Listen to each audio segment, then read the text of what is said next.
Hello बच्चों, विद्यासागर नौटियाल हिंदी साहित्यकार के प्रसिद्ध लेखक, रचनाकार, कहानीकार थे।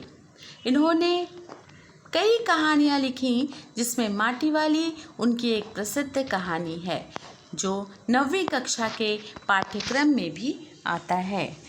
माटी वाली पाठ में विस्थापन की समस्या का मर्मस्पर्शी चित्रण किया गया है। इस समस्या से मजदूर तथा गरीब लोगों को सर्वाधिक दुख भोगना पड़ता है। तो आओ सबसे पहले नौटियाल जी का संक्षिप्त परिचय प्राप्त करते हैं। नौटियाल जी का जन्म सितंबर 29, 1933 को ग्राम मालीदेवल, जुआपट्टी, टिहरी शहर में हुआ था। पिता श्री नारायण दत्त नौटियाल। शिक्षा में अंग्रेजी साहित्य में इन्होंने एमए किया। साहित्यकार होने के साथ साथ वे एक राजनेता भी थे। हिंदी में इनकी अच्छी पकड़ थी। इनकी रचनाओं में वाणी और लेखनी का प्रवाहमान संगम नजर आता है। विद्यासागर नौटियाल जी को पहाड़ का प्रेमचंद भी कहा जाता है। टिहरी शहर में एक बूढ़ी स्त्री रहती थी जिसे लोग माटी वाली कहते थे। माटी वाली नाम से ही पता चलता है कि वह टिहरी शहर में घर घर में माटी पहुंचाने का कार्य करती थी। इस मिट्टी से घरों के चूल्हा चौका नीपने का काम किया जाता था। इसकी ज़रूरत प्रत्येक घर में थी और सभी घरों में यही एकमात्र वृद्ध महिला थी जो माथे पर कनस्तर रखकर, टिन का कंटर रखकर उसमें मिट्टी भरकर घर घर में बांटती चलती थी। यही उसकी जीविका का साधन था जिसके सहारे वह अपना और अपने वृद्ध पति का पेट भरा करती थी। वह हंसमुख थी, इसलिए टिहरी शहर के हर घर में बहुत प्रिय थी। माटी वाली का पति बूढ़ा अशक्त था, वह बीमार रहता था। माटी वाली के सहारे ही उसका पालन पोषण होता था।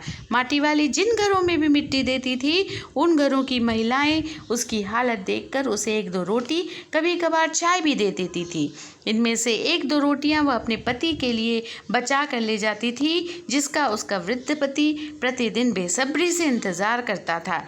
एक दिन माटी वाली को किसी घर में 2 रोटियां और साग के नाम पर पीतल के एक गिलास में चाय मिली। उसने रोटी को एक कपड़े में लपेटा, दूसरी खुद चाय के साथ गले में उतार गई। माटी वाली ने घर की मालकिन से पीतल के ग्लास को देखकर कहा, पुरानी चीज़ें बहुत कम लोग अपने पास रखते हैं। वे बेचकर उससे कुछ पैसे घर में भले रख लें लेकिन पुरानी चीज़ें नहीं रखते हैं। इस पर मालकिन ने कहा, ये पुरखों की जुटाई चीज़ें हैं, पैसे भी नहीं मिलेंगे बेचने पर और पुरखों की यादें भी साथ चली जाएंगी। इधर टिहरी शहर में कुछ समय से चर्चा थी कि सरकार शहर को खाली कराना चाहती है। लोग शहर छोड़कर जाना चाहते हैं और क्योंकि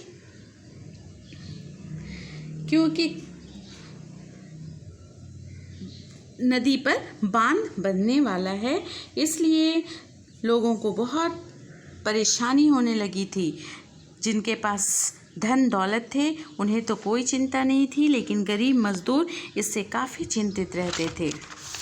एक दिन माटी वाली को 2-3 घरों में माटी देने के बाद 3 रोटियां मिली जिन्हें वह बांधकर घर ले जा रही थी।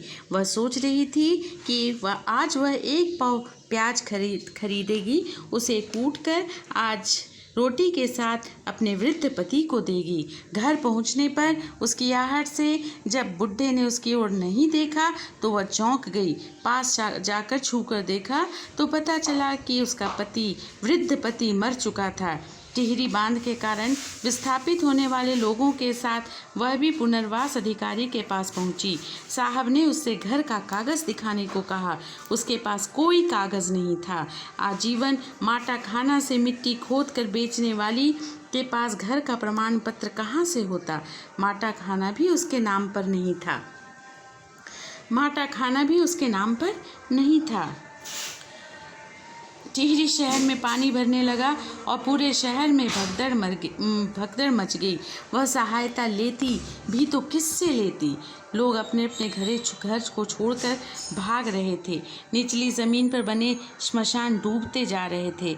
मानसिक रूप से विक्षिप्त माटी वाली आने जाने वाले हर व्यक्ति से एक ही बात कहती थी, गरीब आदमी का श्मशान नहीं उजड़ना चाहिए। इस पाठ से यह शिक्षा मिलती है कि धन दौलत आर्थिक स्थिति अच्छी रहने पर ही हमें मृत्यु के बाद भी ज़मीन मिलता है, नहीं तो श्मशान भी गरीबों के किस्मत में नहीं होता। इस पाठ को अच्छी तरह पढ़ें। इसके हर गद्यांश से प्रश्नों का निर्माण करें और इसके कुछ प्रश्न इस प्रकार हो सकते हैं। शहरवासी सिर्फ माटी वाली को नहीं, उसके कंटर को भी अच्छी तरह पहचानते हैं। आपकी समझ से कौन से कारण रहे होंगे जिनके रहते माटी वाली को सब पहचानते थे। दूसरा है भूख मीठी कि भोजन मीठा। पाठ के आधार पर इस पर अपने विचार प्रकट करें। रोटी का सबसे अच्छा साग चाय होता है, यह किस तरह इस पाठ पर सिद्ध होता है, इस पर अपने विचार प्रकट करें।